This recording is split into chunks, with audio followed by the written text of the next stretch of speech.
Department 1, the Superior Court, is now in session. Judge George Spaulding presiding.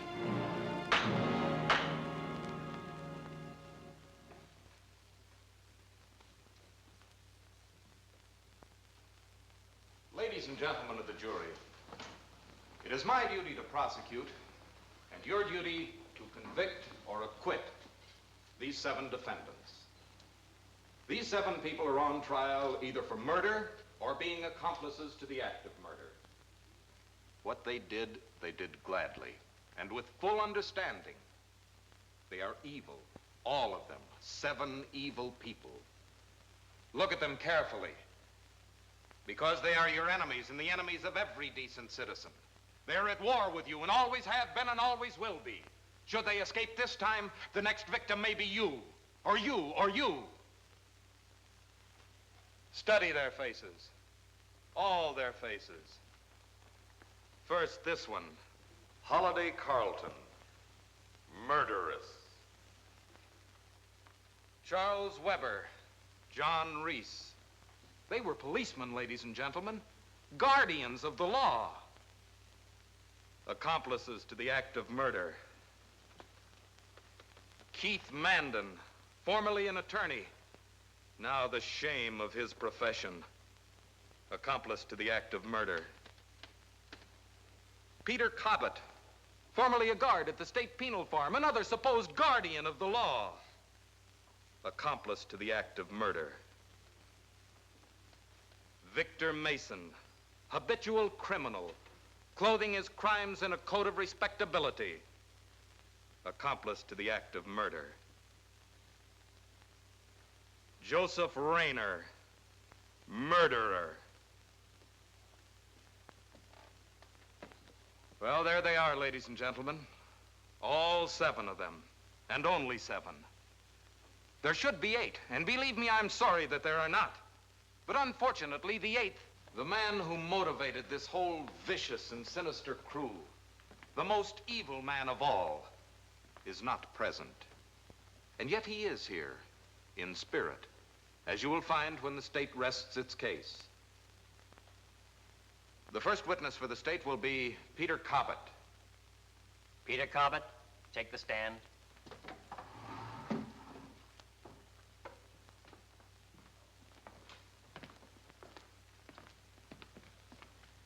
Raise your right hand. Do you solemnly swear to tell the truth, the whole truth, nothing but the truth, so help you God? I do. Take the stand. Your name is Peter Cobbett? Yes, sir. You were formerly a guard at the State Penal Farm. Yes, sir. Would you be willing to make a statement before this court? Yes, sir. Proceed. Well, sir, I guess this all began one morning about 4 months ago. Real early in the morning. At about 5 o'clock.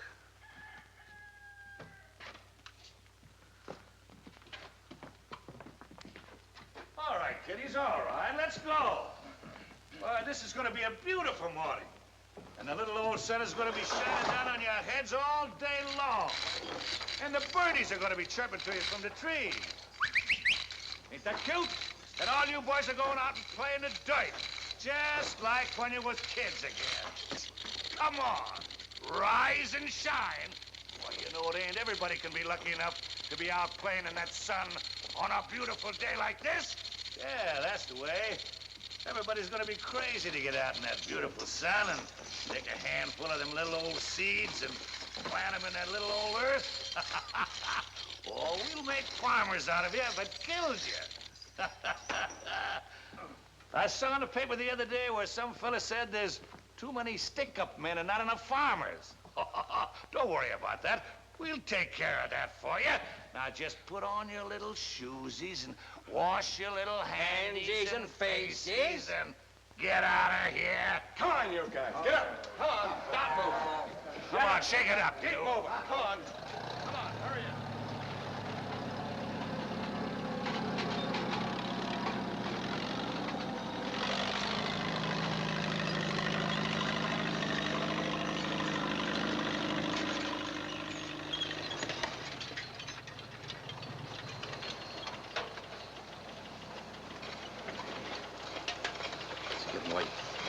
It's only about 7 o'clock. Relax. bus is going to be by here pretty soon. All right. Anything to keep you quiet.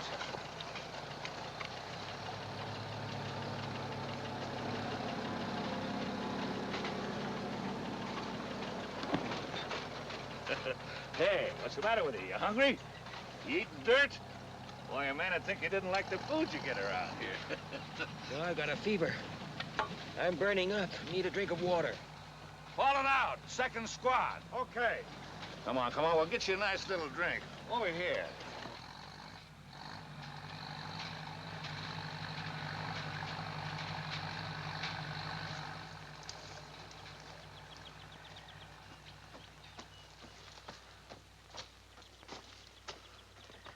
What's the matter with him?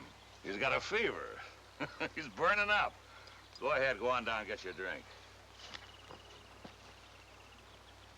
No, you don't get prisoners like we got 10 or 15 years ago. They were good and tough in those days. Fellow might as well be a guard in a female seminary for all the work you get done. Any tobacco? Sure. Help yourself. Thanks. Well, they're not very tough today.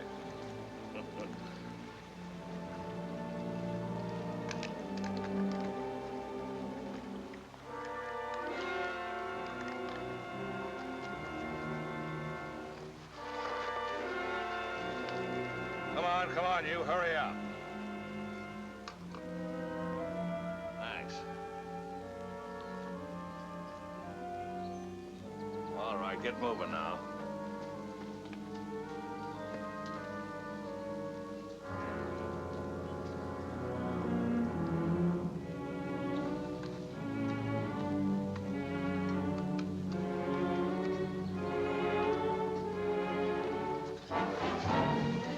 Sure, that bus was going to come while you were gone. Well, it didn't.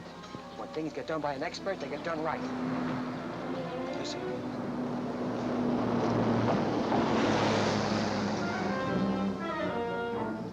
That's the bus, all right. If we get another horn in 5 seconds, we'll be in business. That's it. All set? You think there'll be any shooting? Won't matter if you zigzag. Hey, hey. What do you guys think this is, an Easter egg hunt? Now stop jawing and scatter out. That's what you say, Caesar. Oh! Now move!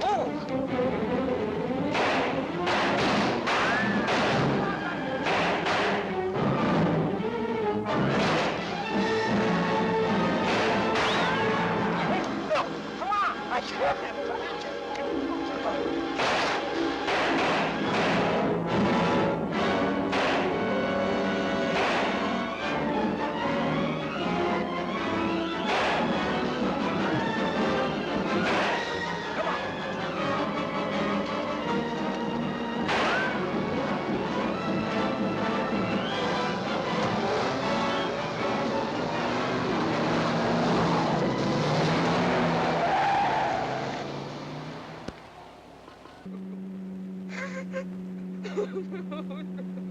I'm sorry about what happened. My brother, my only brother, and they killed him. You mean he's cold? Right through the head. It's too bad. And one of the guards got lucky. If he hadn't stopped, it wouldn't have happened. Shut up. Shut up. How many guards did you get? I didn't count. You want to go back? No, thanks. Just say the word and we'll do it all over again. There's some clothes up here in the front seat you better change. Not those. Try the other ones. Oh, fancy. Better than what you're wearing. My name's Rayner, Joe Rayner. Just call me Jinx. I'm Ralph Carter. Pleased to meet you. Even the air out here smells better. Oh, it's great to be alive. Say, Jinx, you better stop at some quiet gas station where we clean up.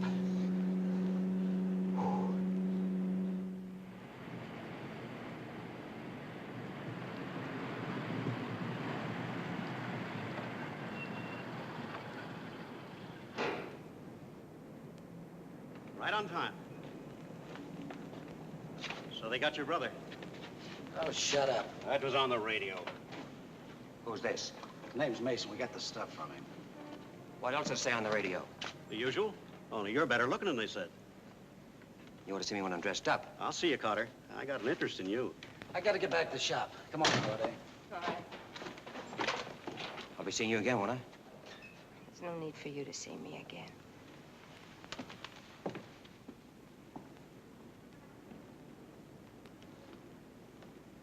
Say, what's this shop Jinx was talking about? Radio shop. He fixes radios. Oh, he's in the wrong business the way he can drive a car.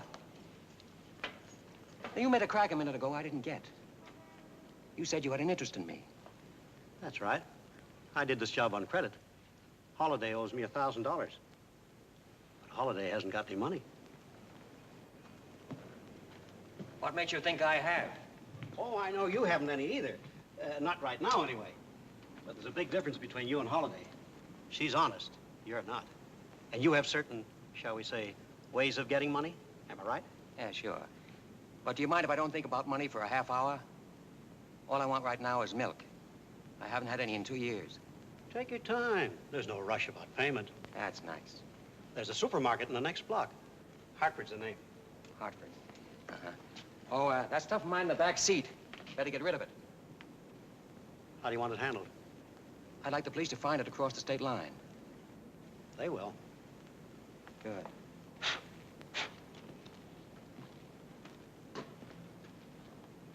Now, Mason, where does Holiday live? Marrakesh Apartments, 101. Marrakesh 101. She goes by the name of Caldwell. Caldwell.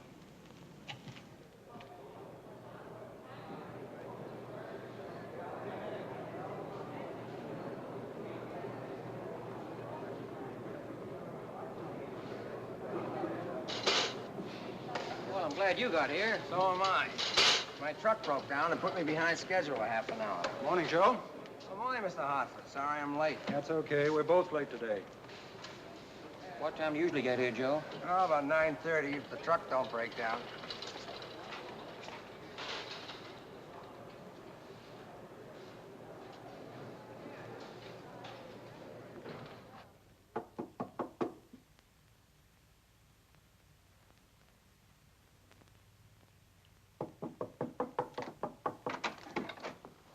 What do you want?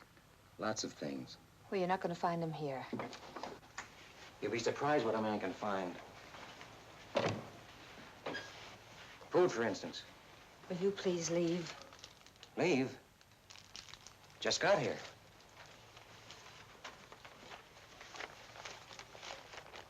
Seen the papers?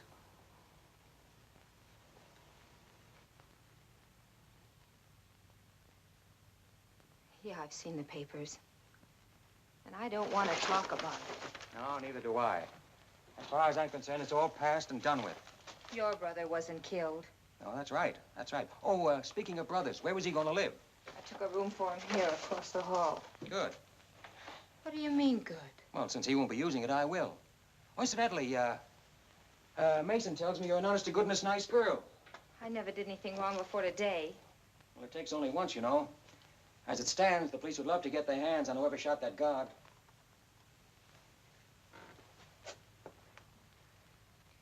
And now, would one fugitive from justice care to fix another fugitive from justice? A sandwich? Will you go if I do? Fix it and we'll see. Tell me, where can I get in touch with Jinx? Shop's in the phone book. Ace Radio Repair. Why? We gotta do a little business. Get you out of Huck.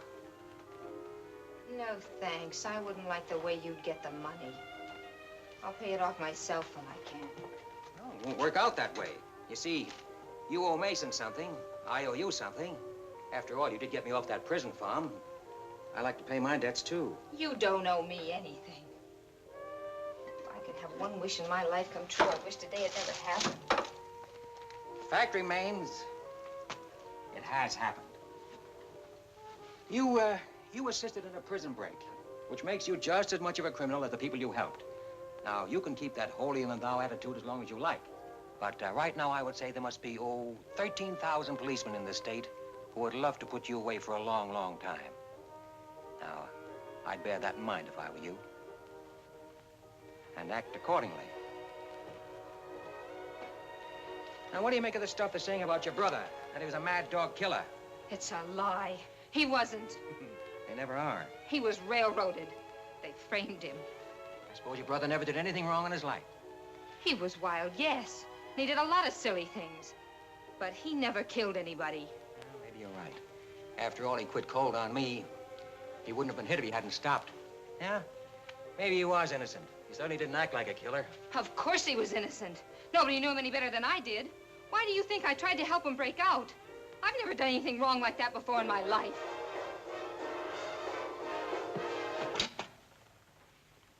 I'll tell you why. Because he was going crazy up there. He knew he'd been framed, and he was just sitting there brooding about it month after month. If it had gone on much longer, he'd have ended up in an insane asylum. I couldn't stand to look into his face when I'd go up there and visit him. Don't you see, I had to try and help him break out, even if it meant that I went in. All right. He was innocent. Innocent as a newborn babe. Go ahead, be jealous. Be jealous because you're a criminal and he wasn't. Jealous? Jealous of that popcorn thief? That yellow pup?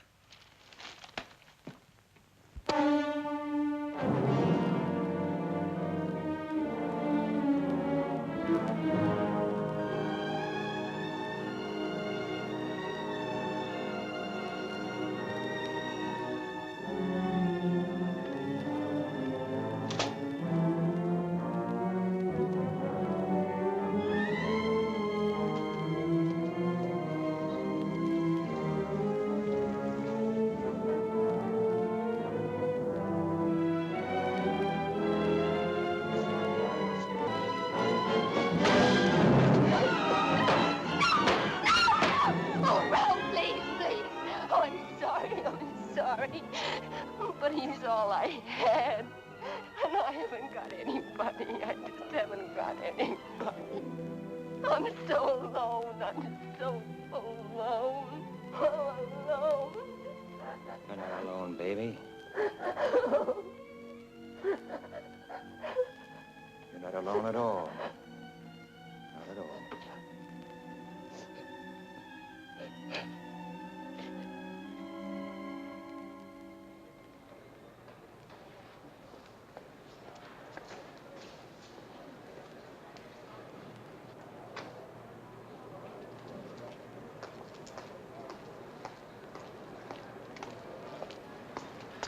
Everything's fine outside.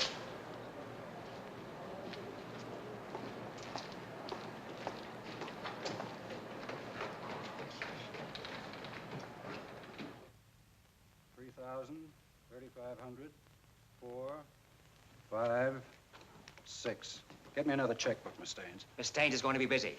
Stay away from the switchboard and lay on the floor. Now, clasp your hands behind the back of your neck. Look, we've got a good police force in this town. They'll get you before you even have a chance to spend it. Relax, Mr. Hartford. It's only money. Now, are you going to clasp your hand behind the back of your neck, or do I have to liquidate you? You think you're pretty cute, don't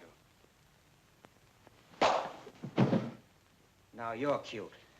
She's all taped up. What about him? Won't need it.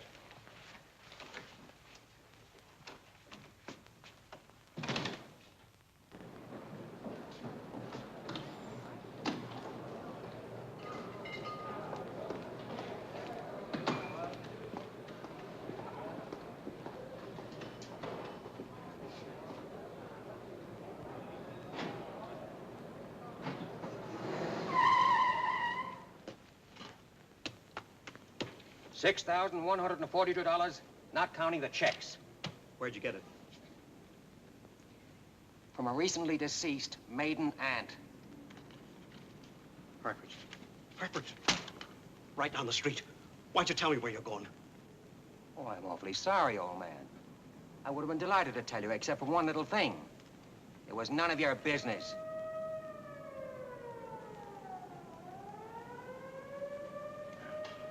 Why'd you have to stick up a place in this neighborhood? Oh, stop bleeding. The damage has been done. Now, 1/4 of 6142 is $15.35. $200 for the automatic, $17.35, plus the $1,000 that Holiday owes you, $27.35. As round a sum as you ever saw.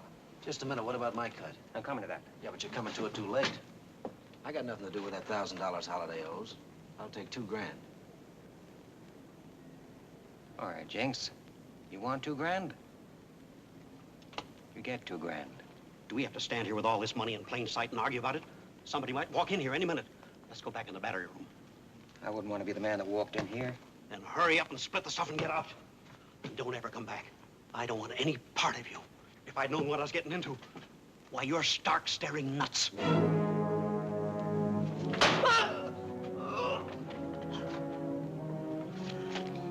Don't you ever say that to me again, do you hear?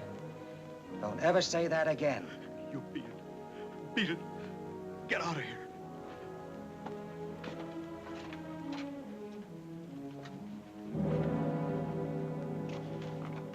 Oh, a trifling detail. I had a slug Hartford. Hit him a little hard. Very regrettable.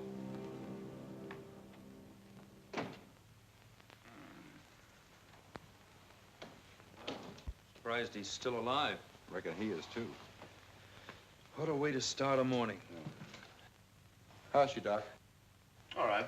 Her pulse is up a little, that's all. Excitement, I guess. Can we talk to her? Sure. Now, Miss Staines, this is important. I want you to think carefully and give the best description you can of the two men. I don't know. You don't know? I was looking at the guns. That's all. All I saw, the guns. Miss Staines, we can't look for guns. We have to look for faces. We have to have something to go on. I told you. I only saw the guns. The guns, that's all I saw, the guns. All right, the Miss guns, Staines. That's all I saw. She's got a little case of shock. She better rest today. You can talk to her tomorrow. Tomorrow, the guys that did it could be in the next state. I can't help that. I've got my job. You've got yours. Come on, Tom, let's get downstairs. Maybe somebody saw him leaving. Yeah. Stay where you are, Bob. Right. Well, the funniest part of it was when that siren sounded. Mason went right straight up in the air like he'd been shot. What are you so gloomy about? You're off the hook, aren't you? You don't owe anybody anything. Except maybe society. Come on now, don't be foolish. You don't know where I got that money. For all you know, I might have found it in the street. You're trying to get me in deeper and deeper, aren't you? Sweetheart, right now, you're in over your head.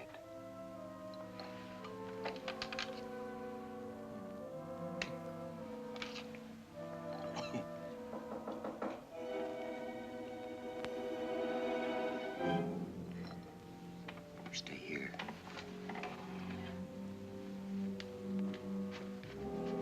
Who is it? It's Big Mason, Ralph. Let me in.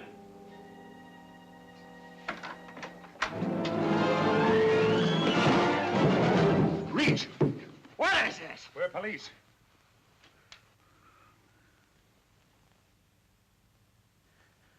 Why, you... Shut up. Beat it.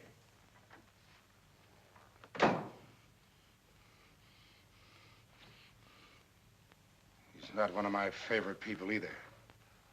But I'll say one thing for him. He's got a heart as big as a Mack truck. You know what he did just before we come up here? He took all that money you paid him and put it right in the pot. I don't think Carter here knows about the old lady. Is that a fact? You don't know about the old lady? Well, she's very, very sick. We're sending her to Arizona. But how far will Mason's money go?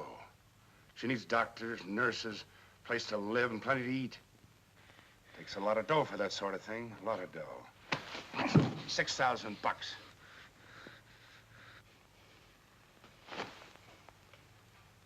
Guess we better get on downtown. Think we better put the cuffs on him, Reese? No, you ain't got nothing on him. You can put your hands down now. Sister, you better get your coat and hat on if we're going downtown. Come on, get your coat and hat. You stay here.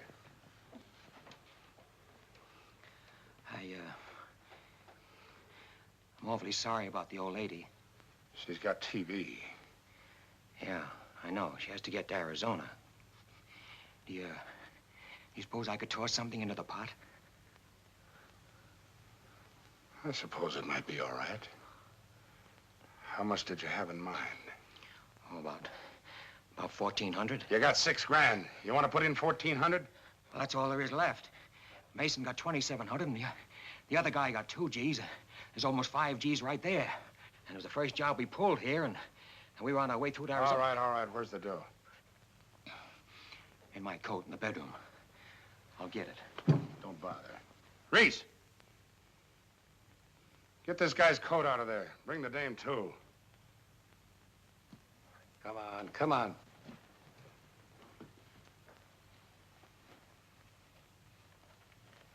We'll need $100 to get out of town.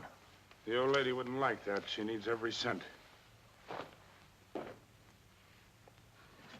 Now, listen, both of you. I want you to get out of town on separate buses. Separate buses, I said. And don't come back. Separate buses and don't come back. You got a good memory, little girl. Let's go. Oh, mister, please, could I have my automatic back?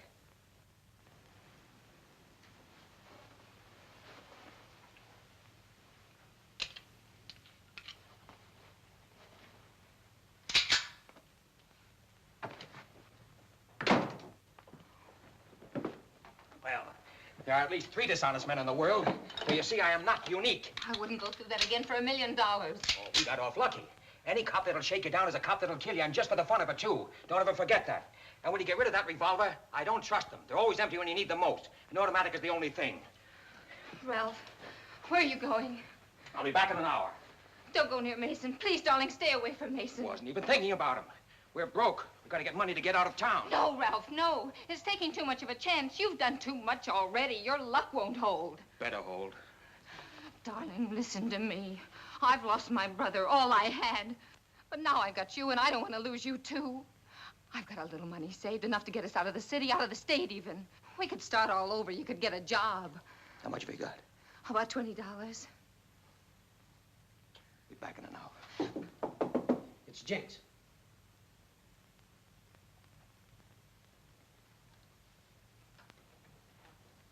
Anybody with you? No.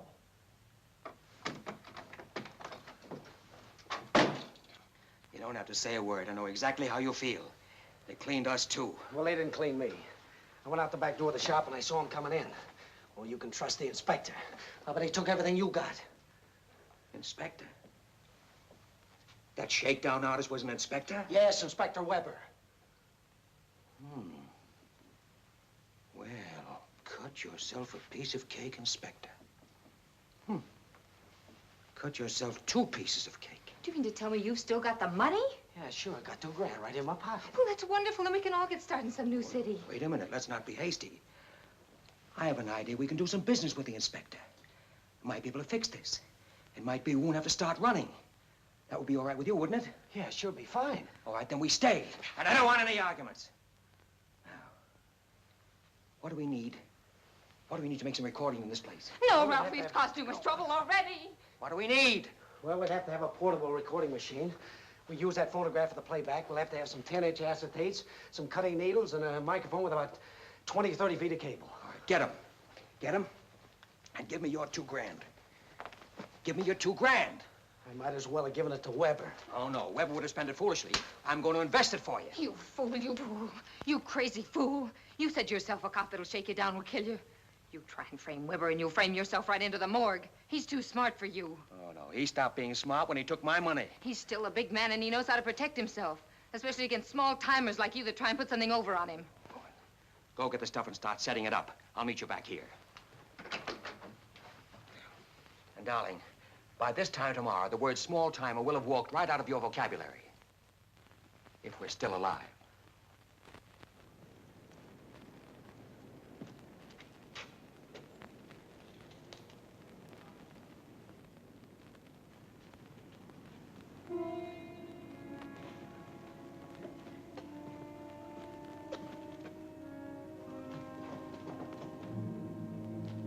Mason.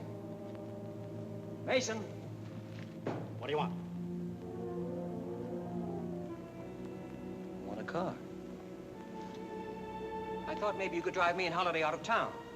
Sorry I can't help you, Ralph, old pal. Very sorry. Nothing I'd like better than to drive you and the dame somewhere and have you put a bullet in my back. Oh, you've got me all wrong, Vic. I'm not sore. I'm not holding any grudge. I can pay $2,000. You didn't think I'd let the inspector claim me, did you? I don't care if you can pay $2 million. Get out of here. Vic, you mean you won't help me? I wouldn't cut you down if you were hanging. All right, Vic.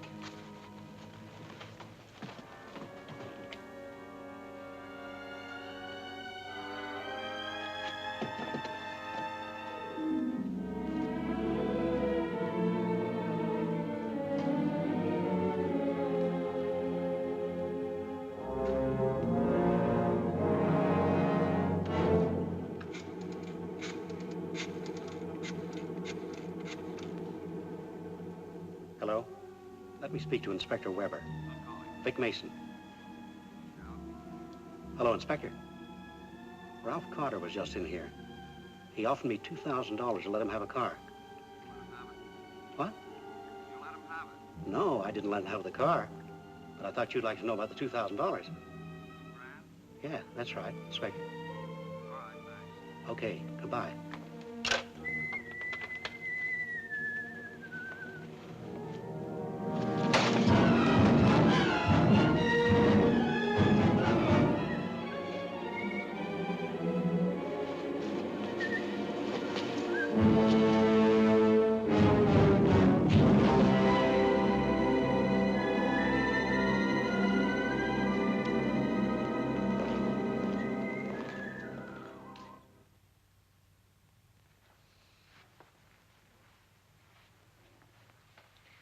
James, how much longer are you going to take? Hurry up, hurry up. It's getting close. What's the matter? Big Brain's starting to worry?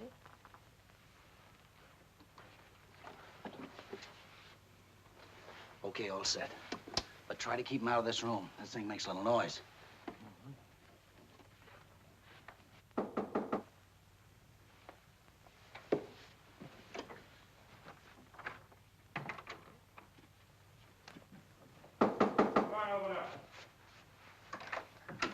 Oh, Inspector. Still here, huh? Well, I thought you'd be on your way by this time. what are we trying to get away, sir? Trying to locate a car.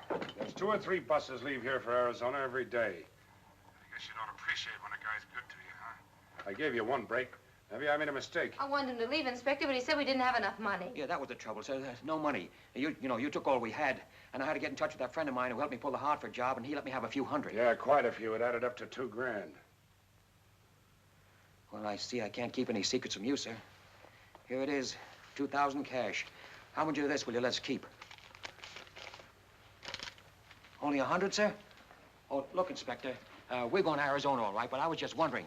This friend of mine who helped me pull the market job told me about a payroll that was a pushover. A very big payroll. Enough for all of us. How big a payroll? Oh, 25 or 30 grand. I don't trust you. Well, there's no reason why you should, but if anything goes wrong, you know, you can always use that old stall about having been tipped off and grabbing us red-handed and all that. You're an inspector. You can get away with that.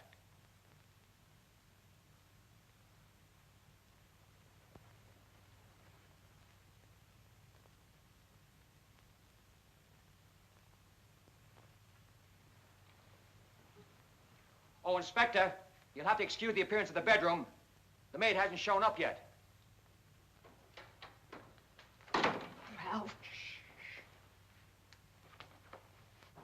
What do you think, John?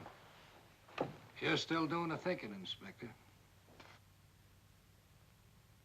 I think we might give it a whirl. Anything you say. If anything goes sour with the heist, they'll look like sieves when we get through with them.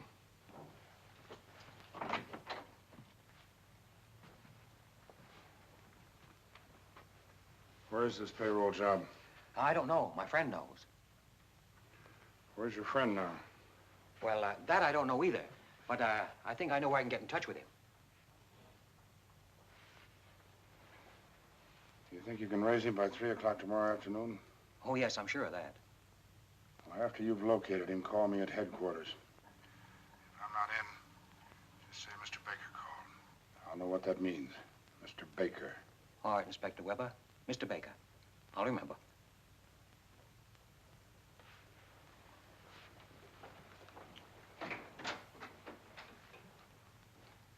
I'll remember. Yeah.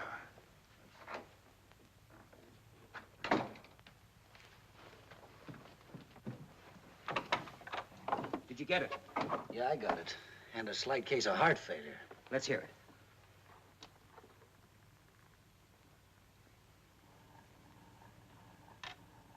Oh, Inspector. Still here, huh? Well, I thought you'd be on your way by this time. well, we're trying to get away, sir. Trying to locate a car.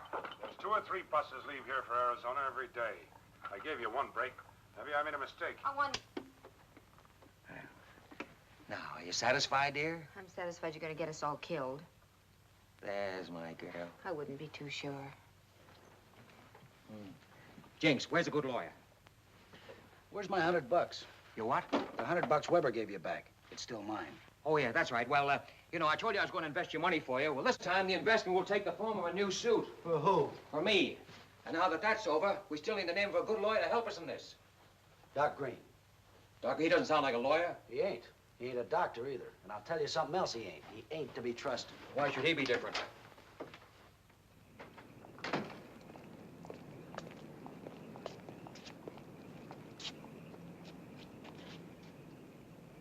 Dr. Darius Green, Philosophic Guide.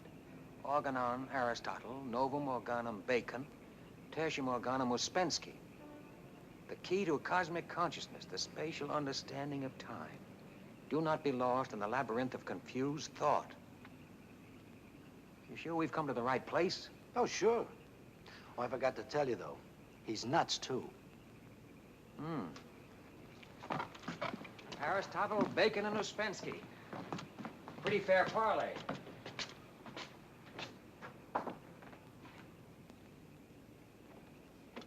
All that tends to purify and elevate the mind will assist you in this attainment and facilitate the approach and the recurrence of these happy intervals. There are then different roads by which this end may be reached. The love of beauty which exalts the poet, that devotion to the one and that essence Why don't we wait science outside? which makes the ambition of the philosopher. I like These it are the here. great highways conducting to the height above the actual and particular, where we stand in the immediate presence of the infinite, who shines out as from the depths of the soul. Such was one of Plotinus' letters to Flaccus, and I especially wanted you to hear it because it coincides with my own theory of knowledge. Shall we concentrate upon that perhaps a minute or two?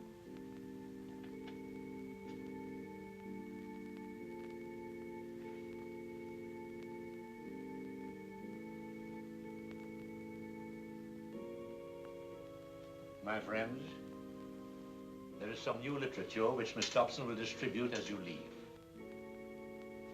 And now, my friends, I'm tired. You must excuse me.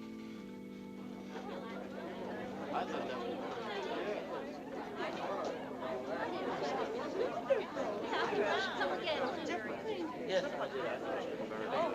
I'm coming back. Good night.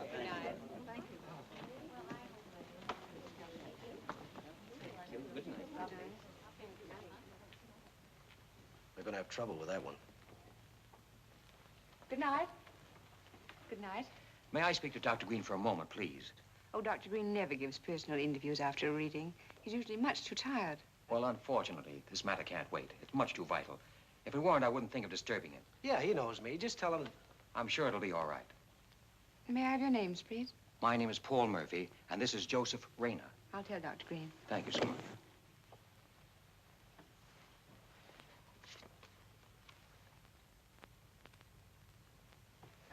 Doctor, this is Paul Murphy and Joseph Rayner. How do you do, sir? What is it, gentlemen? Oh, may we talk to you alone? Well, I have no secrets from Miss Dobson. Well, this matter is not concerned with cosmic consciousness. Well, there are no other matters that I wish to be consulted about. May I be excused, Dr. Green? If you insist. Good night, Doctor. Good night, my dear. How dare you come here? How dare you? Easy, Doctor, easy. I refuse to have anything to do with you. That life for me is over. I shall heal no more bodies. I shall heal only minds. There's nobody to heal. All we want is a name. We've been looking for a lawyer of the right kind, and we didn't know where to go. Go to the classified section of the telephone book and look under lawyers. Doc, let's be reasonable about this. Now, you've worked with the mob. You must know someone. Oh, that was years ago. 2 years ago. Just 2. Doc, You don't want to be bothered with us anymore, do you? No. Well, then, give us a name. Try Keith Mandan. Cherokee Mandan. He's an evil man, too. Thanks. The only way you can thank me is not to come here again. Well, anyway, Doc, it's nice to see you reformed.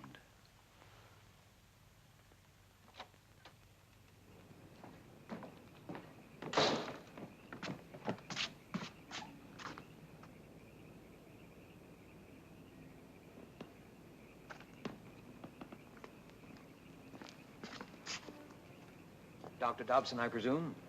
Mr. Murphy, was your interview satisfactory? Oh, very. Now that I presume once, may I presume again? In what way? Well, we are badly in need of a phone booth. And we seem to be out of the range of phone booths, and I wonder if you would drop us at a drugstore.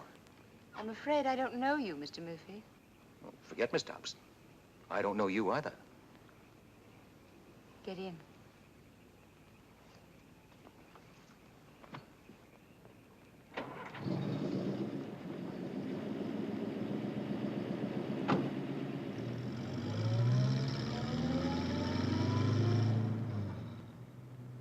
This is very nice of you. Oh, not at all. What did you think of the doctor's paper? I came in a little late. Besides, I'm not up on cosmic consciousness. It wasn't on cosmic consciousness. It was on the psychology of knowledge. Oh, same thing. What is it, religion or something? No, it's a philosophy. It goes into the fourth dimension. Or I should say the mathematical conception of the fourth dimension. Oh, that lets me out. I'd like to see you at one of the doctor's meditations, Mr. Murphy. Oh, I'd be a very bad influence. My vibrations would be positively poisonous. You see, I don't hold with the theory that the fourth dimension is either philosophical or mathematical. I think it's purely intuitional. Oh? I don't mean to start an argument or sound pretentious, but that's the way I feel about it. I never heard that before. Well, something we should go into sometime, among other things. Hey, there's a drugstore. Well, there'll be others. Well, we don't want to impose. Thank you very much. This will be fine. Your name is Keith Mandan? Yes? You formerly practiced law in this state. I've not yet been disbarred. Quite so. But I'm sure that such will be the case in the near future. Objection. Sustained. The prosecutor will please remember that a prisoner is innocent until proven guilty. Such insinuations are singularly out of place. Yes, Your Honor. Mr. Mandan, will you tell us in your own words your connection with these people? It was coercion. I beg your pardon? I said coercion. Will you tell us what you mean by coercion? Certainly. I was sitting at home one night, relaxing after a very hard day. Even the prosecution will bear me out that a lawyer's lot, like the policeman's, is not a very happy one. Well, anyway, the doorbell rang, and as my houseboy was busy in the kitchen preparing coffee, I answered it myself. Mr. Mandan? Oh, what do you want? I want to talk to you, sir. Oh, this is where I live, not where I work. See me at my office. Oh, please, Mr. Mandan. It may be too late then. This is very urgent, very important. Important to you too, sir. Huh? Come in.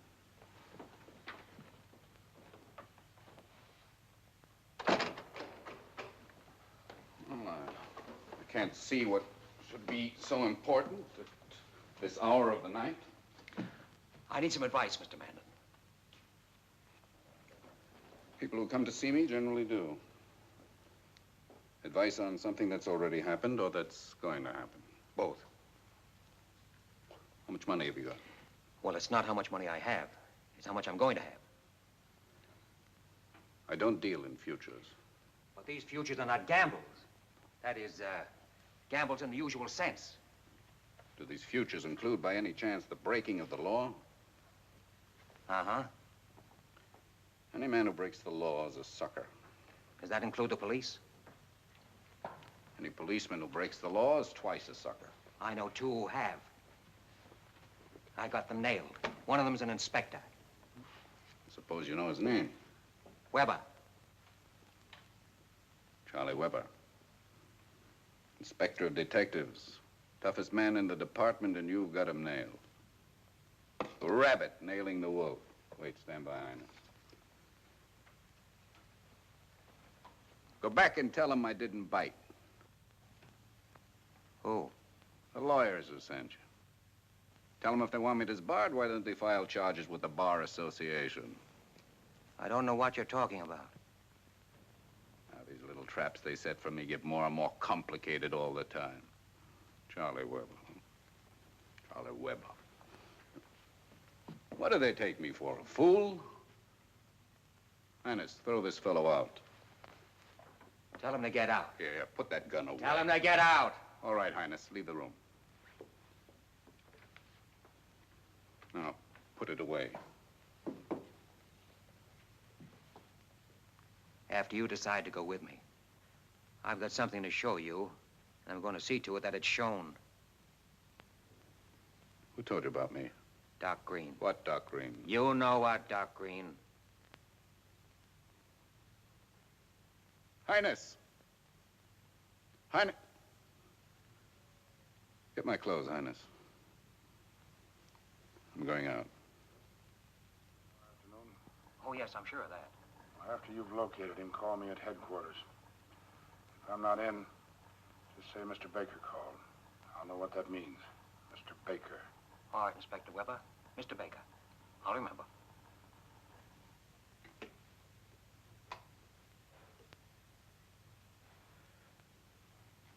Are you convinced?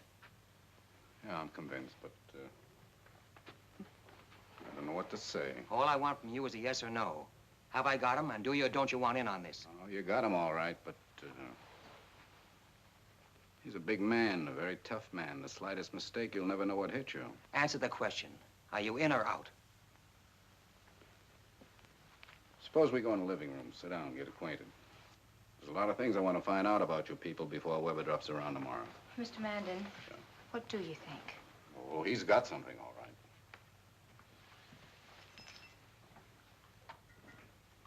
I guess he has at that.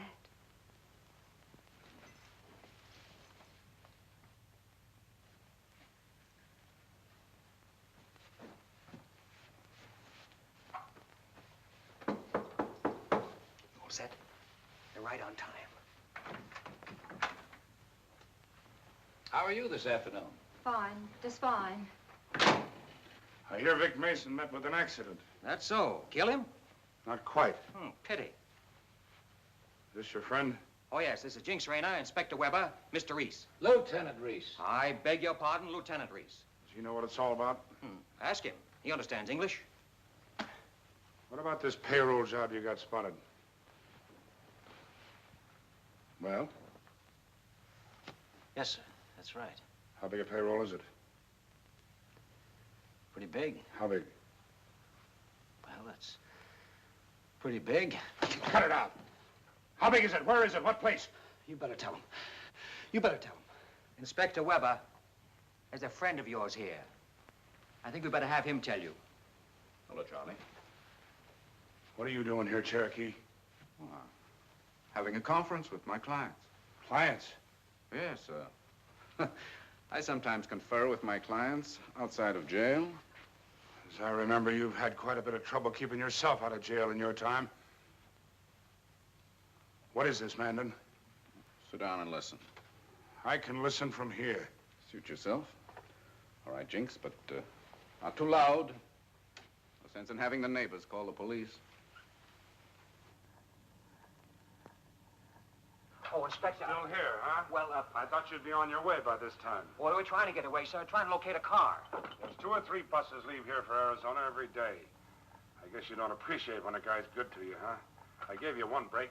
Maybe I made a mistake. I wanted him to leave, Inspector, but he said we didn't have enough money. Yeah, that was the trouble, sir. There's no money. You know, you took all we had, and I had to get in touch with that friend of mine who helped me pull the Hartford job, and he let me have a few hundred. Yeah, quite a few. It added up to $2 grand. Well, I see I can't keep any secrets from you, sir. Here it is. Get your hands up! Get over there against that wall, all you! No, don't do that, Inspector. You missed the best part. The best part's where you plan to heist the payroll. Shut up! Frisk him, Reese. We haven't got any guns. Where are they? In the bedroom. Where in the bedroom? Beats me. Cut that out, John! I don't want the coroner to find any bruises on these birds. I told you you'd go too far. I'm gonna hate myself in the morning for this. Pulling that trigger, Charlie, will be just like putting a bullet through your own head. Now, you ought to know that there's more than a single copy of that record. Or do you suppose we got you here just to slaughter us? No, no. We got you here, Charlie, to tell you you've just been signed by our ball club. And just to make sure you do play ball, we send copies of that record to some very reliable friends. Now, if they don't hear from us within the hour, if we can't tell them that everything's fine, those records are going to be played for the mayor, Charlie, for the district attorney, and, of course, for the chief of police. Why don't you stop being childish when all we want from you is a little cooperation? And my 3,400 bucks. I guess I better get this attended to. Yeah, go into the bathroom and get yourself a towel before we have to start buying carpets for this place. May I look at that, please? You almost broke my arm with that. You know that, don't you? Well, look, Carter, I didn't. Now, you feel any better?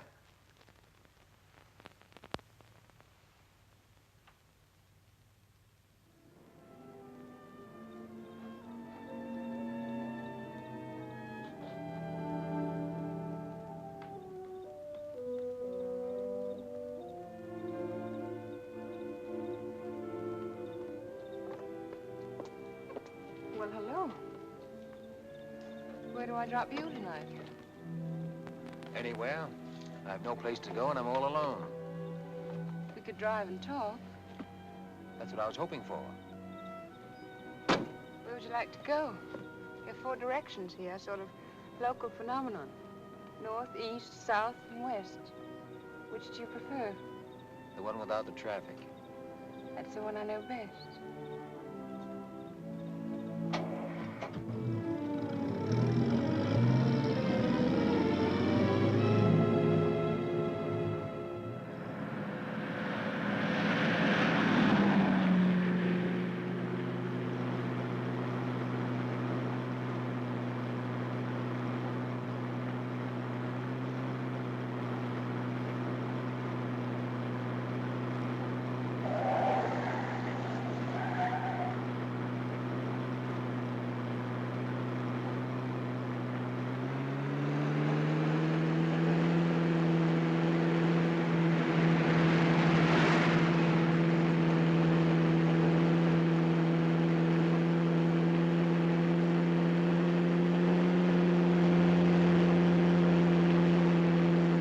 Why don't you take it out of second?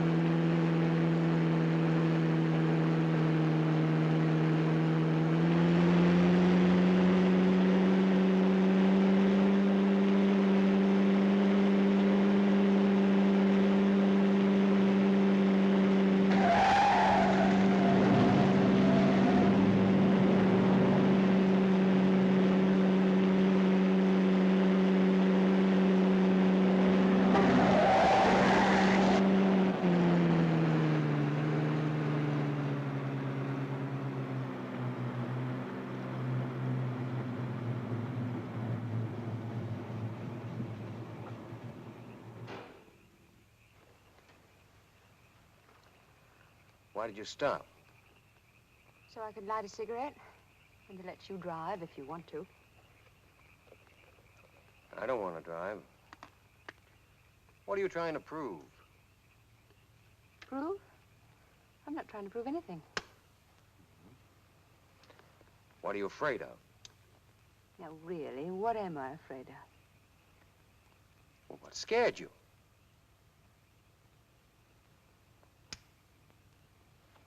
You? Don't look at me like that.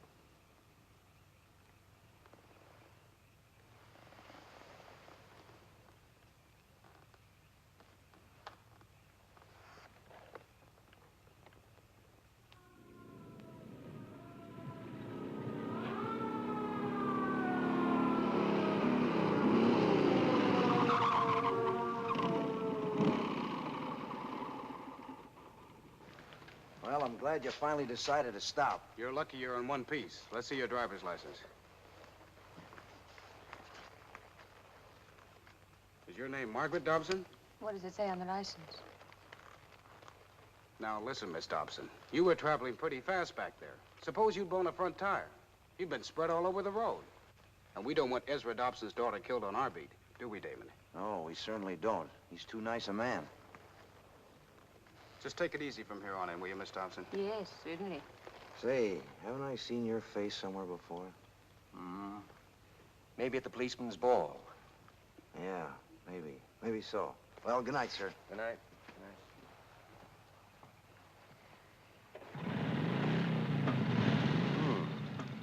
Next time I come out with you, I'm going to bring along an extra set of nerves. Who is your father? Police commissioner or something? No. Please don't worry about it. Who are you? I said don't worry about it. All right, I won't. Now, let's see. Where were we when we were so rudely interrupted? Don't you remember? Mm-hmm. Seems I do.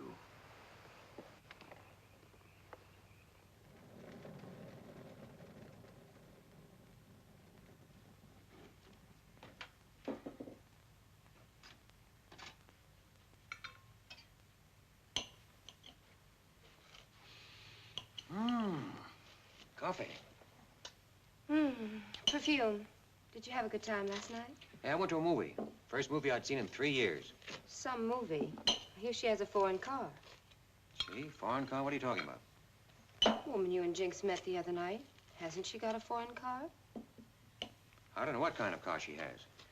I don't even know her name or where she lives. I wouldn't know how to find her even if I wanted to. Finding her shouldn't be difficult for a bright boy like you. Not for a mastermind like you. Well, well, you finally made that discovery. Took you a little while, but you finally made it. That's fine. Would you like some coffee? Hmm? Would you like some coffee? Love it. I like mine in a cup. No cream? How about some sugar? Oh. No cigar.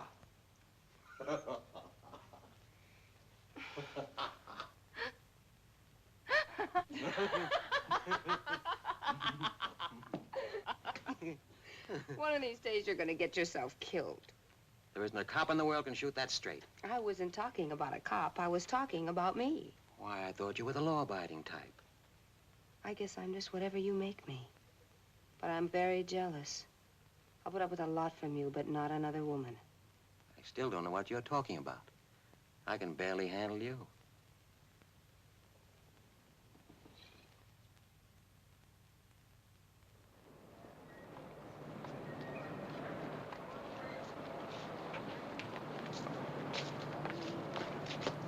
Well, what do you think of it? Very nice. Just like Mother used to make. Nervous? Nervous? What have I got to be nervous about? All right, let's go in and try it on for size.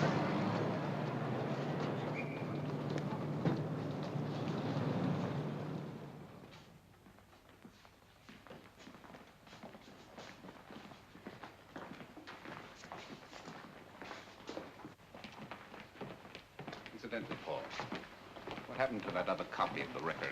I sent it to my brother, the only honest man in the world. Didn't know you had a brother. Lots of things about me you don't know, Cherokee. For instance, Ralph Cotter is not my real name. What is your real name? If you knew, you would die. Well, we wouldn't want that to happen, would we?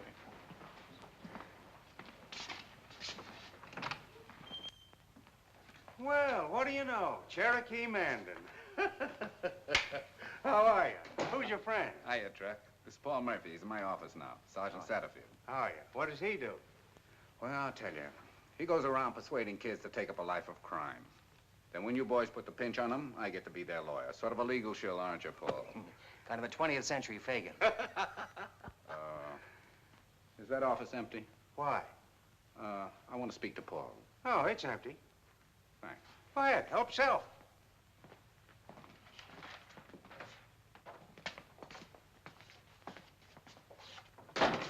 Give it to me. What? This. Oh, you must be crazy bringing a heater into this lion's den. What if one of these coppers should Well, spot I'd rather go around without my ears and go around without that. Take it easy. I'll get your permit to carry it. Oh, just like that? Just like that. You ever kill anybody with this? No. Not yet. Is Weber in? He's eating his lunch. Tell him we're here with his dessert. What is it? Cherokee Mandan is here to see you, Inspector. Tell him to come in.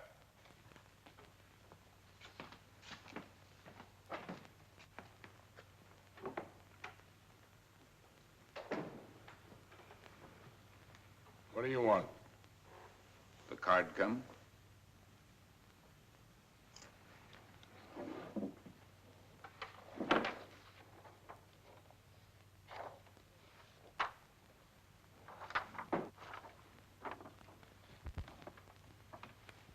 See what happens when you let me handle things?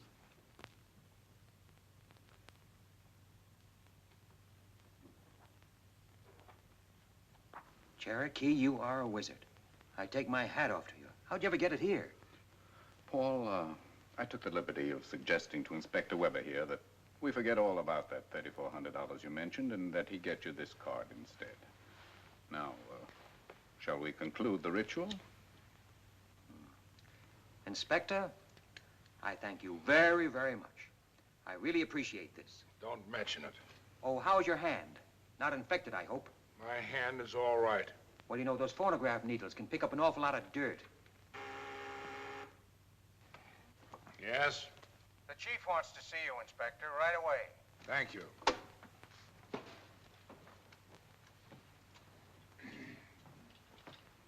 I hope you'll be gone when I get back.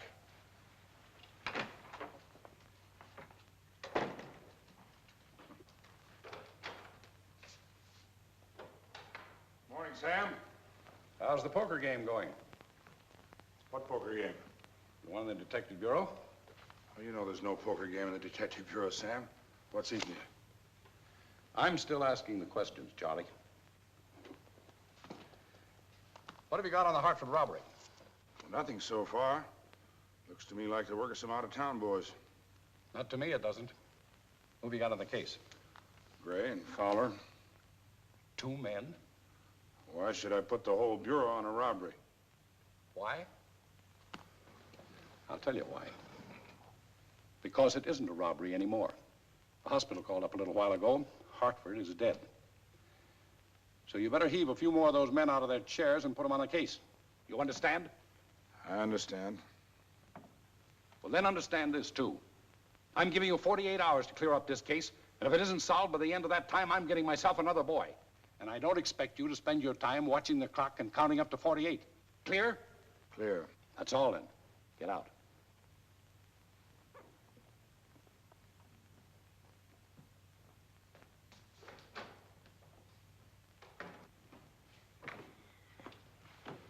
You still here?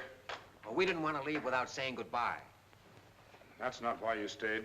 No, as a matter of fact, it isn't. Charlie, we want a gun permit made out in the name of Paul Murphy. Who's Paul Murphy? I'm Paul Murphy. I thought it would help if we changed his name. It's very thoughtful of you. You know I can't issue a gun permit. Well, the chief of police can issue a gun permit. We were hoping that the inspector would speak to the chief of police.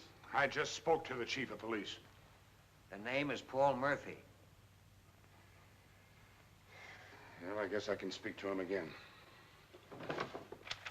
Here. Fill this out, I'll see what I can do.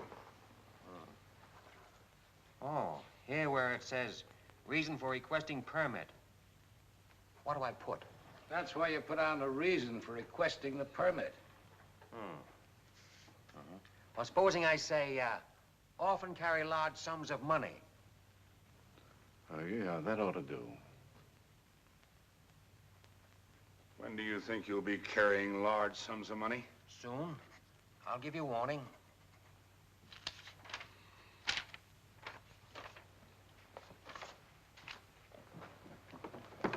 Listen here, Mandan. I want you to keep this guy from fooling with anything federal.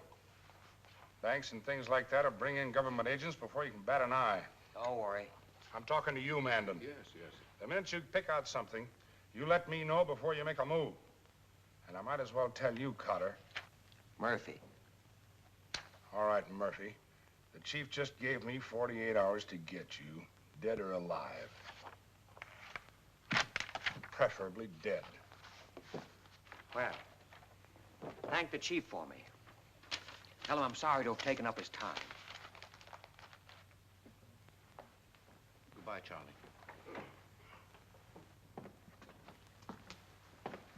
Nice to meet you, Truck. Thank you. Bye, Chuck. Goodbye.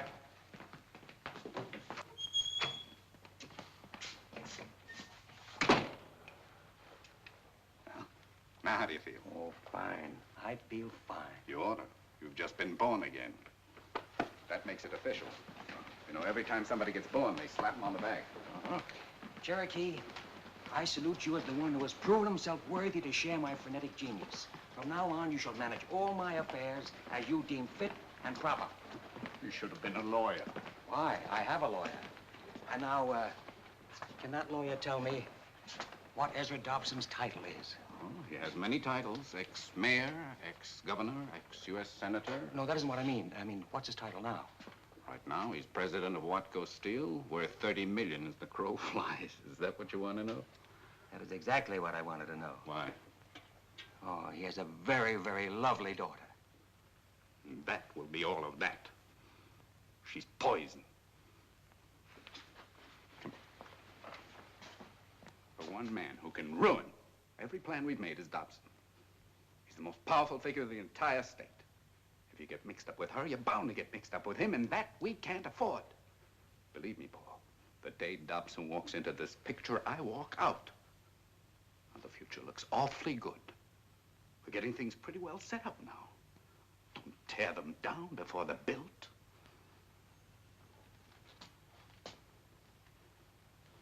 Anything you say, Cicero. Anything you say. Going down?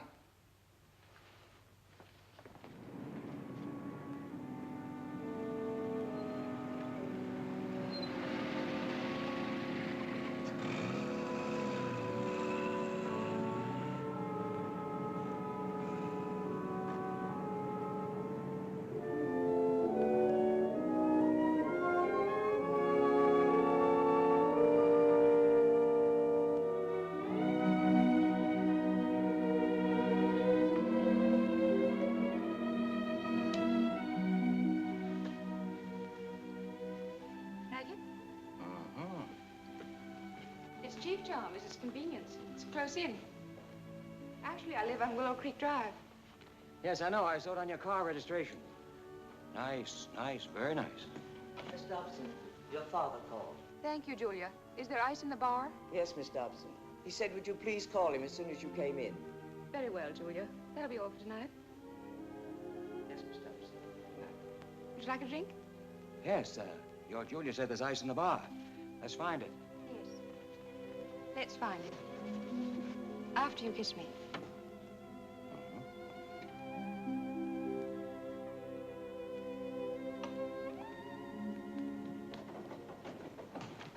Julia, did you ask Miss Margaret to call me? Yes, Mr. Dobson.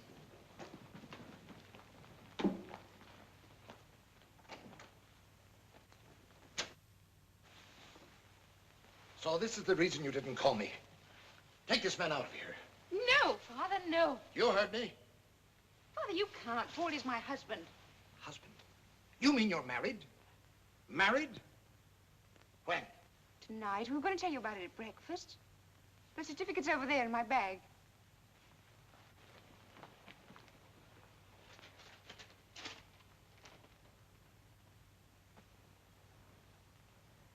Now, will you please ask your private police force to leave?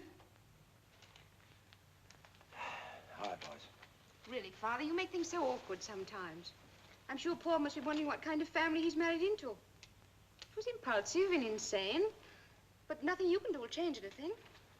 Who else knows about this? The clerk and the justice who married us.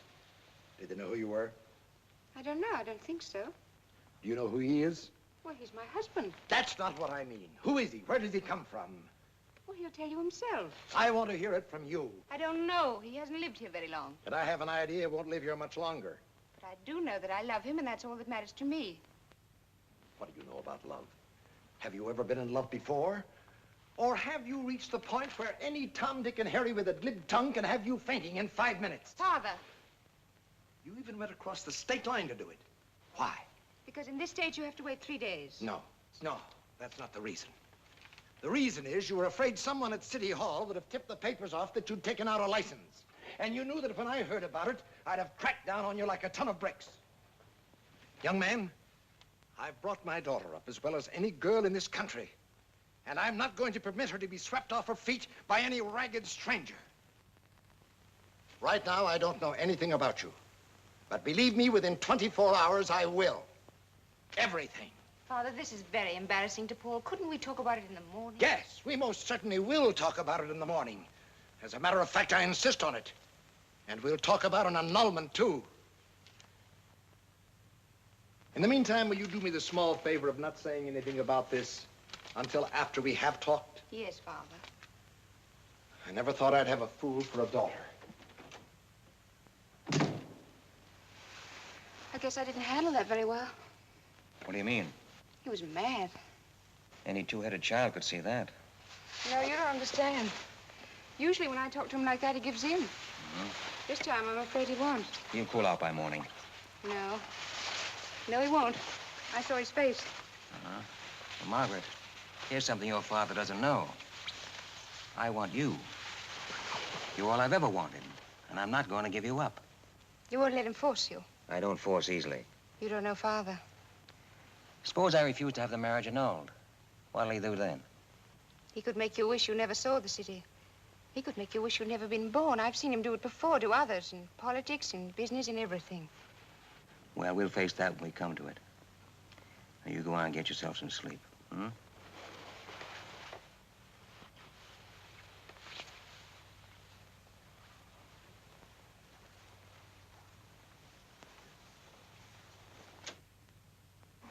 Good night, darling. Good night, darling.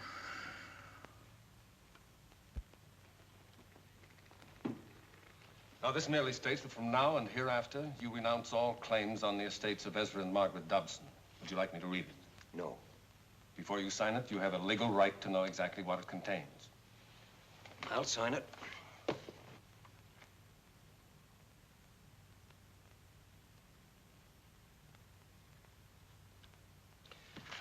Is that all I have to sign? Yes. To compensate you for your trouble, here's a certified check for $25,000.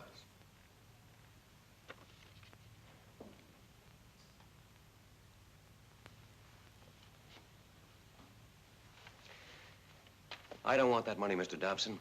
I regret this whole affair just as much as you do and as much as Margaret does. It was thoughtless and childish of both of us. And for my part, I'm sorry. And I'm sure Margaret is, too. Good day, sir. Goodbye, Margaret. The marriage certificate.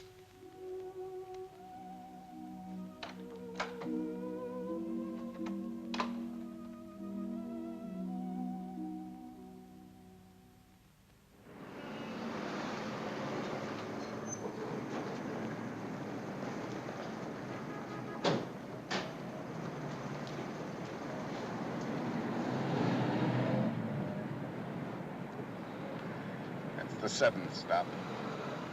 Yeah. 7 little satchels, all getting filled with money. What's your guess on how much money? Plenty. Rome will take a bet on any track in the country.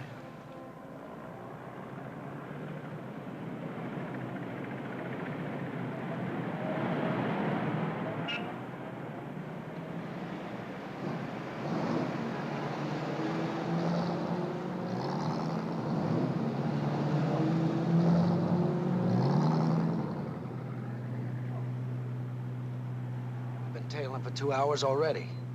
Keep this up much longer, they're essentially get wise to us. Oh, they've been doing this so long, they've gotten fat, cocky, and careless. We couldn't tip them off if we sat in the roof of their car.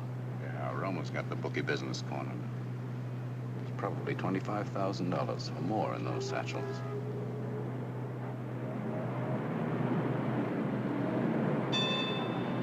Want me to hang on? No, we've seen enough of it.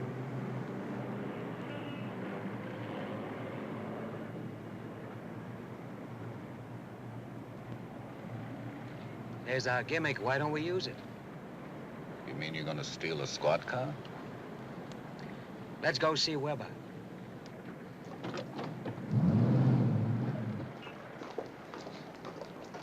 This is it. I thought we were going to Weber's office. This seems to be one of them. How many does he have? Right now, I couldn't tell you.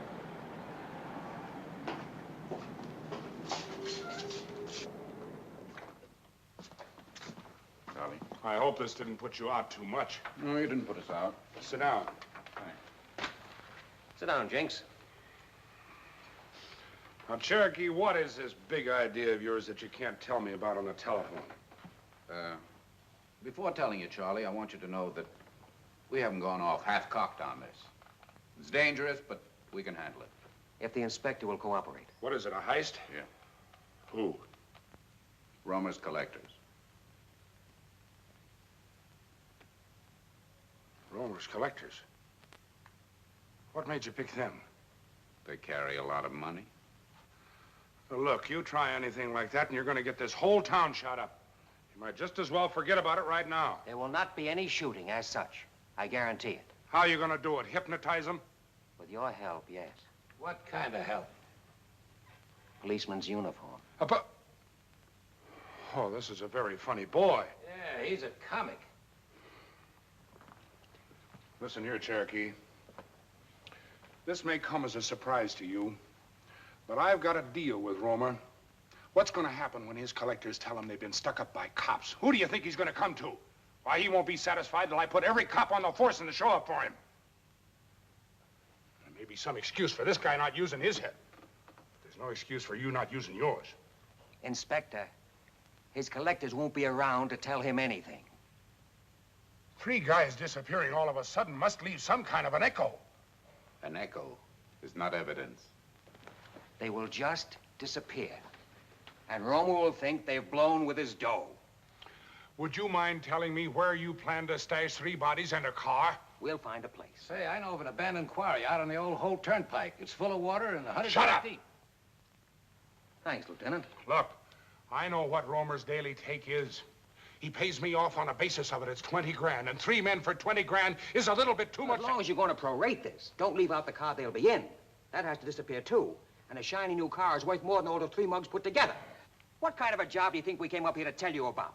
A neighborhood drugstore, a gas station, or snatching some old woman's purse? Well, that's more in your line. A swell-headed hood talking about killing people and everything else. Swell-headed hood, am I? That was where you made your original mistake thinking that. That's how you got caught in the ringer. What do Romer's men mean to me?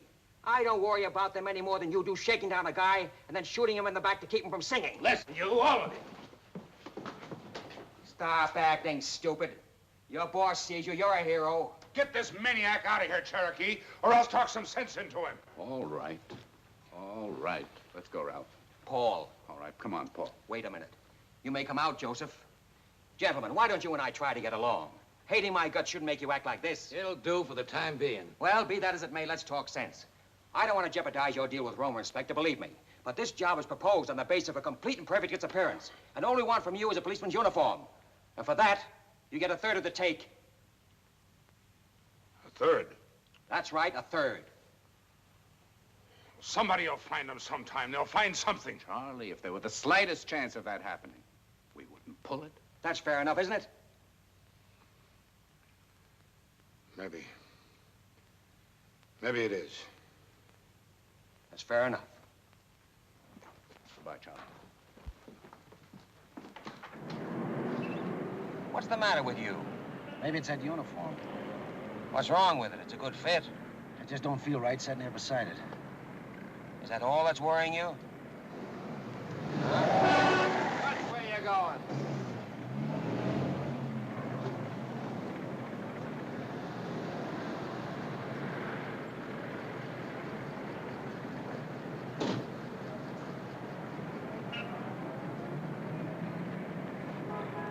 You gonna be all right? I don't have to like what I'm doing. Oh, so that's it. No, you don't have to like it, but you better do it. And remember, stick close behind us.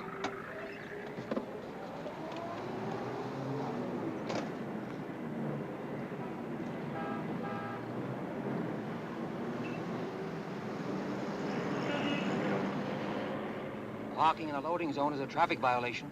So what? Where's your driver's license? I don't have any. Oh, that's also a violation. What's your name? What do you want? This man's name. I'm going to write him a ticket. On your way, copper. What's the beef? Parking in a loading zone and no driver's license. We work for Romer, fella. Well, I'm new on the force, and I don't know who Romer is, but it wouldn't make any difference if I did. You like your job, fella? You want to keep it? Then blow. Let's go, Rushy. Hold it. Why, listen, you. Sid, don't start anything about a parking ticket. You know where headquarters is? We know. That's where we're going. Go ahead, Rushy.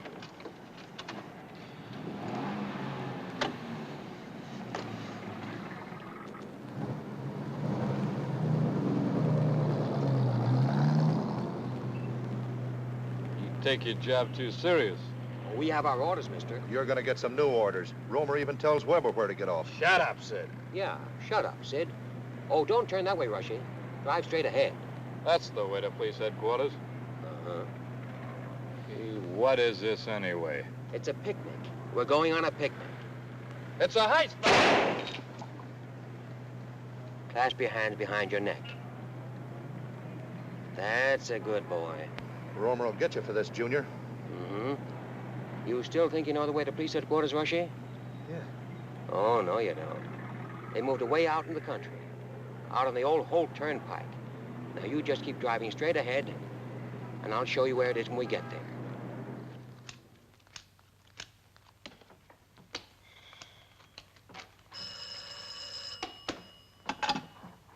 Cooperative borrowers. This is your meal ticket, Weber, remember? Oh, hello, Romer. How are things? You still getting rich? Well, I was until today. My collectors haven't showed yet. What? They've disappeared. When? Well, they were due at 3 o'clock. Well, how many were there? 3. 3? Yeah, and you better get out and find them quick, here. Oh, take it easy, Romer. Maybe they just went across the street for a short beer or something. I don't care what they stepped out for. You find them, understand? Well, look, Romer, that's not my job. Well, it is now. And if you know what's good for you, you'll jump. Or you won't have any job at all or anything else. What are you getting sore at me for? I haven't got him in my hip pocket. Have you looked lately? No, Romer. Well, get looking. All right. Now. Yeah. All right, Romer. Why don't you tell him what happened to his collectors? Maybe I will. Now, who's the comic? Here's your cut. 17 grand. You mean a third of the take is 17 grand? To be exact, 17,101. I divided it up on the drive back. Altogether, $51,303. And that bird's been paying us off on the basis of 20 grand a day. Yeah. That's what I always say. You can't trust crooks. Well, don't think it hasn't been charming, Jim. Hey, wait a minute. All kidding aside, now what am I going to tell this guy? Oh, don't worry. I will take care of Romer. Any business that pays $50,000 a day is a very good business to be in. So if Romer should drop dead some afternoon... Come, Joseph. Take that bag over to Holiday and divide it 3 ways, and drop me off at Mandan's with this one. Inspector, as I said, I will take care of Romer. And he'll take care of us, too, if we don't do something to stop him. If I ever saw a crazy man, he's it. I tell you, he'll have us all on the end of a rope one of these days. Remember, just 5 minutes. Mason? Mason, we've got the car. What car? Car that was used in the Hartford job. We found it in your garage, Mason. Looks like we've got you. I didn't have anything to do with it. Hartford's dead, Mason. You're the only one we've got. You can burn. So you better not try to cover up for anyone. Sure, Vic. Just tell us who did it. Cotter. Ralph Cotter. Where's he live? I don't know. See Holiday Carlton. She goes by the name of Caldwell. Marrakesh Apartments. She knows. See, Doc, it didn't even take 5 minutes. Just a minute. What did you do after you left Weber's office? Just what he told me to. I went back to Holliday's place and counted the money. But I was sick. Sick? Yeah, for what I'd done. I'd never done anything like that before. And I began to think this Carter was cuckoo. I wanted out. I felt like a man on the top floor of a house that's on fire. You run for a window to jump out and there's no ladder. If you jump, you get killed. If you stay where you are, you get killed. That's how it was. And, after you counted the money, then what happened? We were scared. Me and Holiday. Do you know how it feels to be scared?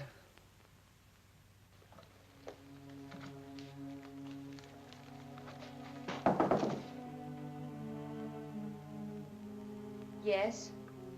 Oh. What's that? Champagne. The traditional victory drink. I never saw a bottle that big. Ah, it's a Jeroboam. They come even bigger.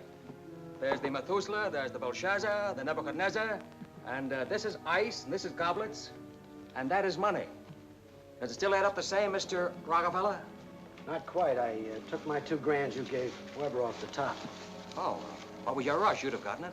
I want to make sure I'm not working with you anymore. No? No, it ain't safe. A guy's got to draw the line someplace. Well, suit yourself. How about you? You didn't need to get special glasses. We got glasses in the kitchen. I asked, how do you feel? You know how I feel about you. I'm not going to leave you, honey. Well, neither is Jinx, only he doesn't know it yet. No? Just watch. Jinx, I was just thinking about those 3 dead men in the quarry. If they had a fourth, they could play some bridge. You play bridge, Jinx?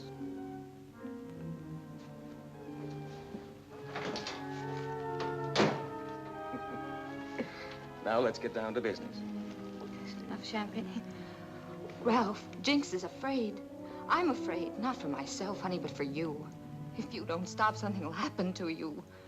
Of course something will happen to me, and to you too. Tell me, do you like sables? I just like you. Only like? More than like. But alive, darling, alive.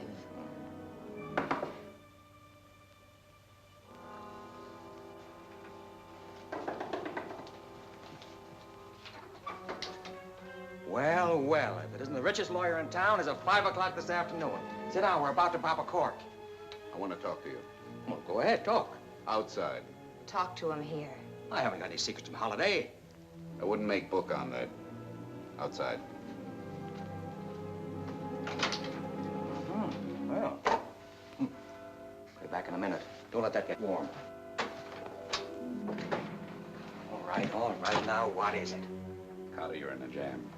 A 14-carat solid gold jam. And if you'll keep your vanity off the sidewalk for a minute, I'll be glad to tell you why. All right, but make it fast. I've got a girl and a Jeroboam of champagne waiting. Another girl and her father just paid me a visit. The name is Dobson. Oh, is that all? I thought something went wrong with the heist this afternoon. No, this is 10,000 times worse. Look, we can handle Weber. We can handle Reese. But Dobson, nobody handles Dobson. I warned you the minute he walked into the picture. I was walking out. Yeah, but now you can't. That's right, I can't. But I can protect myself, even if it means throwing you to the wolves. And believe me, after the way you behaved in this matter, nothing would give me greater pleasure. Cherokee, they have no claim on me. None at all. You married his daughter. The marriage was annulled. Annulled. And that lets me out. No, it doesn't. Dobson started digging. And he found me. Before he would let me go, he made me promise I'd produce you within the hour, and you're going. You've got 20 minutes before he lets his dogs loose, and if he does, you will be alone when they call. Now, Mr. Brilliant, get yourself out of this one.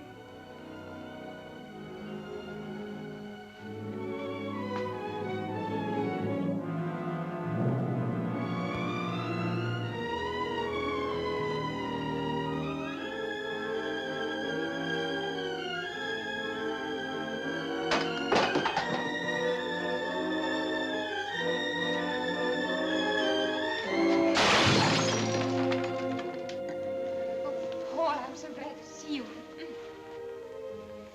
Rushing, would you tell Father that Mr. Murphy's in the tap room with me? Darling, I was nearly frantic. Don't ever vanish like that again. I didn't vanish. I was around. Yes, but not around me. I can't tell you how much I missed you.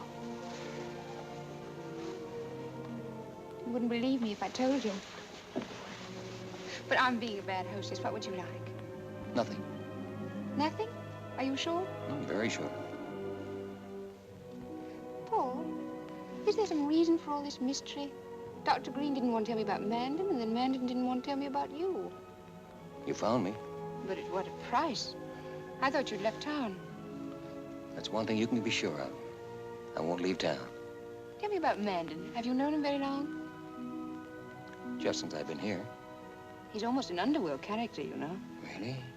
Really. From now on, if you have any legal business, why don't you take it to Fred Golightly? Miss Margaret. Mr. Dobson is waiting. Thank you, Rushing. Paul, stop resenting us for just a little while. Please be nice to Father and listen to what he has to say. I've told him how wonderful you are, so don't fight with him, hmm? I don't want to fight with him. All I want is to be let alone. Well, hear him out anyway. He may have a surprise for you.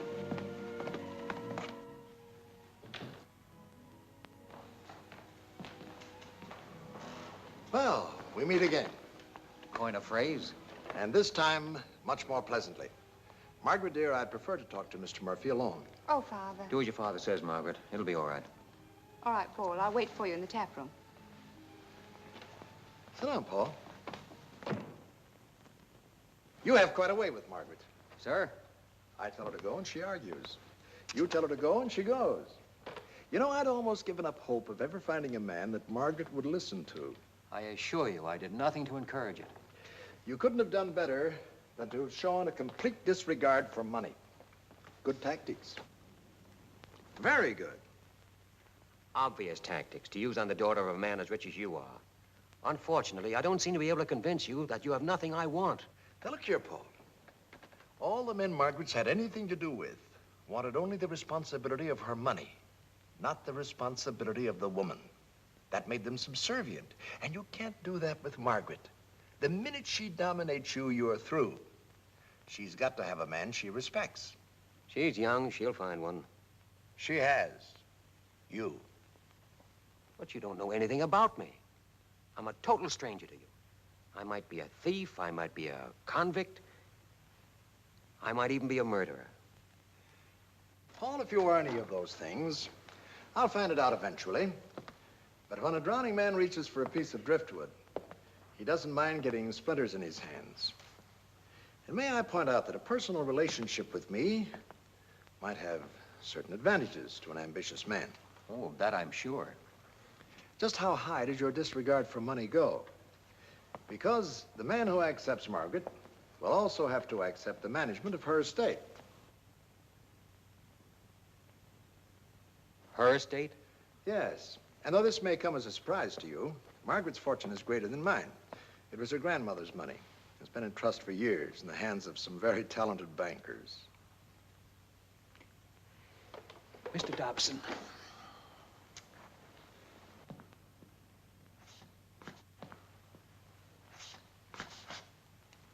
All I want is to be let alone. And there's another thing. When I found out how Margaret felt about you, I thought I'd better hold this up. It's the annulment petition. You're still married, you see. Think it over and let me know tomorrow. Good night, Paul. Good night, sir.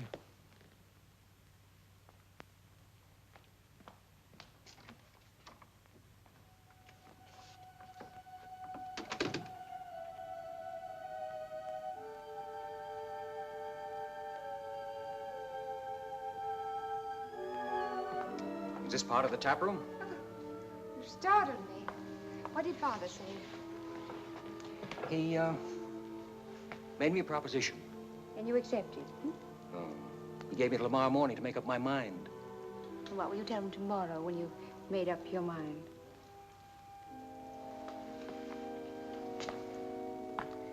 Probably that I accept. Oh, darling. It's a pistol, isn't it? Yes, that's a pistol. Why are you carrying it? Protection. I have a permit. Protection against what? Hold-ups. It's not the only reason, is it? Of course it is. I always thought when people carried guns, they were afraid of something. Not necessarily.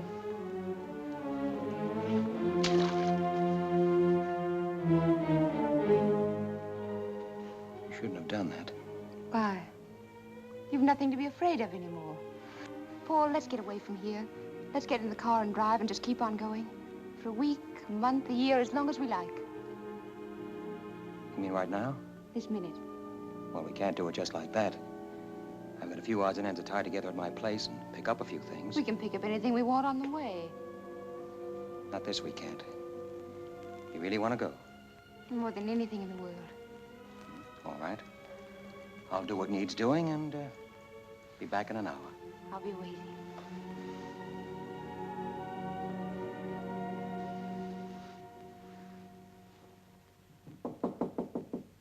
Yeah? Paul. Just a minute.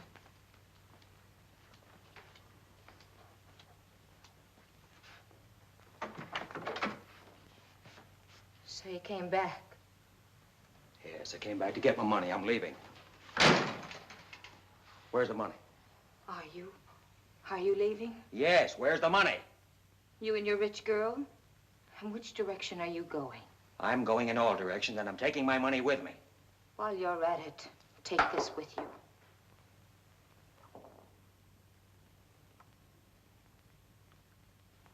What is it? A bullet. I know it's a bullet. It's got my brother's brains on it. They dug it out of his head before they buried him. What are you talking about? Cobbett. Cobbett! Tell him. I brought the bullet down myself. It came from the gun you had when you made the break. It was the only .38 that was fired. The guards had 30-30s and 45s. Get in the bedroom. This is the gun he means. The one you told me to get rid of. The one you killed my brother with. Now, look, Holiday. You've got a wonderful setup here. You and Mandan and Jinx. I'm leaving it all to you. You can have it. I don't want it. I just want this next minute with you. But you don't know how this thing is rigged. I sent a copy of that record to my brother. He hasn't played it yet, but if he doesn't hear from me once a week, he will. If he plays it, he'll know what to do. First they'll pick up Weber, then they'll pick up the rest of you. Then you'll all fall down. Do you think I care now? If there's anything wrong with me, you did it. You made me go along with you. You changed me. You made me just the same as you are. And you've got nobody to blame but yourself. Holiday, this other girl. That's part of it, too. Oh, but you've got it all wrong. You don't know the whole story. I was going to surprise you. I was just over talking to her father. Her father wants me to handle all the money for her. You realize what that can mean? You started here with a lie, and you're going to end here with a lie. That's Dobson's chauffeur. He drove me over here. They want me to spend the night at the house and sign the papers in the morning. Let him in. The room's too full as it is. No, Holiday, don't do anything you'll be sorry for. Tomorrow, everything will be different. We'll be rich. All I've got to do is say yes to Dobson tomorrow. One little word, and we'll have millions. You only said one true thing in your life. And that's when you said you were going away tonight. And you are. 3 miles out of town and 6 feet down. All alone. With nobody to lie to. And you can kiss tomorrow goodbye. But now, Holiday, listen. You shouldn't have killed my brother.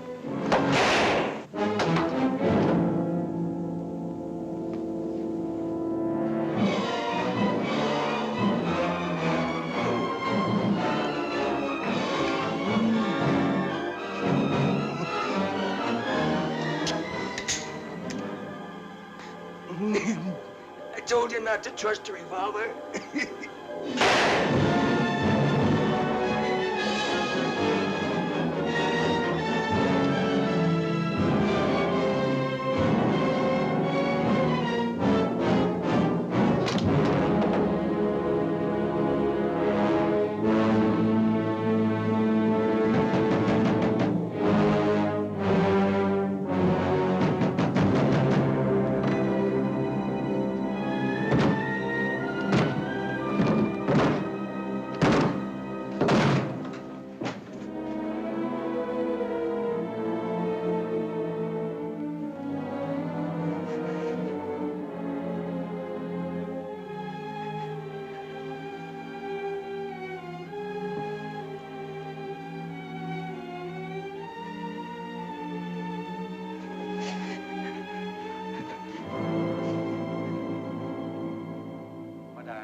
I know where I can get in touch with him. Think you can raise him by 3 o'clock tomorrow afternoon? Oh, yes, I'm sure of that. Well, after you've located him, call me at headquarters. If I'm not in, just say Mr. Baker called. I'll know what that means. Mr. Baker. All right, Inspector Weber. Mr. Baker. I'll remember. I'll remember. I'll remember.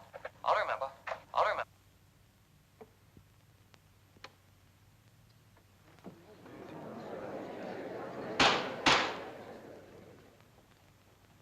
Do you recognize that as your brother's voice? I do. There's no doubt in your mind. None whatsoever. The state rests.